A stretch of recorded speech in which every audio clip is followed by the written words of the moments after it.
Le score affichera éternellement 3 buts à 1. Les statistiques retiendront une victoire convaincante de la France. Les journaux parleront d'un Kylian Mbappé historique. Et dans quelques années, ceux qui n'ont pas regardé ce match diront probablement que les Bleus ont tranquillement maîtrisé leur sujet face au Sénégal. Mais le football ne se résume pas aux chiffres. Et ceux qui ont vraiment suivi cette rencontre savent qu'il s'est passé quelque chose de beaucoup plus complexe. Parce que pendant plus d'une heure, le Sénégal a regardé l'une des plus grandes sélections du monde droit dans les yeux. Sans peur, sans complexe, sans jamais donner l'impression d'être venu simplement participer.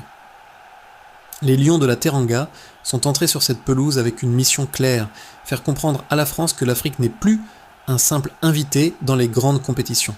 Et pendant de longues minutes, ils ont réussi. Dès les premières actions, les Sénégalais ont posé des problèmes immenses aux Bleus.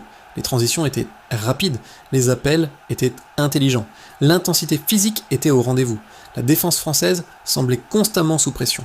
Chaque récupération sénégalaise donnait le sentiment qu'un danger pouvait surgir à tout moment. Puis il y a eu cette action qui aurait pu changer le destin du match. Nicolas Jackson se retrouve dans une position idéale. Sa frappe heurte le poteau. Le ballon rebondit sur Mike Maignan avant de fuir le cadre. À quelques centimètres près, le Sénégal prenait l'avantage contre l'une des équipes favorites de la Coupe du Monde. Quelques centimètres. C'est parfois la distance qui sépare les héros des regrets éternels.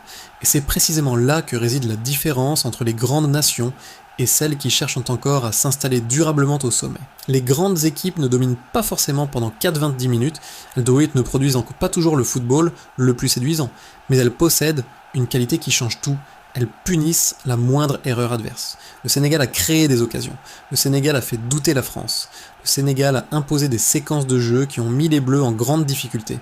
Pourtant, à chaque fois qu'il fallait porter le coup décisif, il a manqué ce petit quelque chose, un peu plus de lucidité, un peu plus de sang-froid, un peu plus de précision. Pendant ce temps, la France attendait son moment. Et lorsque ce moment est arrivé, elle n'a pas tremblé. Kylian Mbappé n'avait pas réalisé son meilleur match, il avait perdu plusieurs ballons, il avait été bien contenu par moments. Certains commençaient même à se demander si le capitaine français allait réellement peser sur cette rencontre. Puis, comme les plus grands joueurs savent le faire, il a transformé quelques minutes en démonstration. Une course, un appel, une finition clinique, puis une deuxième frappe exceptionnelle dans les dernières secondes. En quelques instants, tout le récit du match a changé. Le football est cruel, parce qu'il ne récompense pas toujours celui qui a le plus essayé. Il récompense souvent celui qui a le mieux choisi ses moments. Et c'est exactement ce qu'a fait la France. Il serait injuste de transformer cette défaite en procès contre le Sénégal. Cette équipe a montré du caractère, elle a montré du courage, elle a montré qu'elle pouvait rivaliser avec les meilleures nations du monde. Mais elle a également révélé les détails qu'il lui reste à maîtriser pour franchir définitivement un cap. Dans une Coupe du Monde, les occasions ne se présentent pas 10 fois, elles apparaissent parfois 2 ou 3 fois seulement. Et lorsque ces instants arrivent, il faut être impitoyable. Les champions le comprennent. Les prétendants l'apprennent souvent dans la douleur. Le plus frustrant pour les supporters sénégalais, c'est précisément cela. Cette sensation que le scénario aurait pu être complètement différent, que si le poteau de Jackson était entré, que si certaines décisions avaient tourné autrement, que si quelques frappes avaient trouvé le cadre. Alors peut-être que le monde entier parlerait aujourd'hui du plus grand exploit africain de ce début de tournoi, mais le football ne vit pas avec des si, il vit avec des buts. Et ce soir, la France a marqué quand le Sénégal hésitait encore.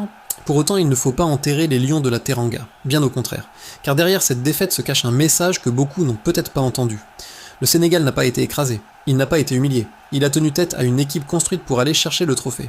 Et cela signifie une chose, cette aventure est loin d'être terminée, car si cette équipe parvient à transformer sa générosité en efficacité, son courage en maîtrise et ses occasions en but, alors elle possède encore les armes pour faire trembler cette Coupe du Monde.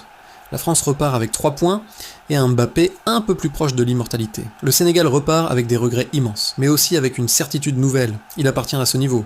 Maintenant, la vraie question est simple. Les Lions vont-ils apprendre cette leçon avant qu'il ne soit trop tard? Ou assisterons-nous encore à cette histoire tragique d'une équipe talentueuse qui était si proche de l'exploit, sans jamais parvenir à le saisir? Le débat est ouvert, et dites-moi honnêtement, après ce que vous avez vu ce soir, le Sénégal vous a-t-il rassuré? Ou encore plus inquiété pour la suite de cette Coupe du Monde?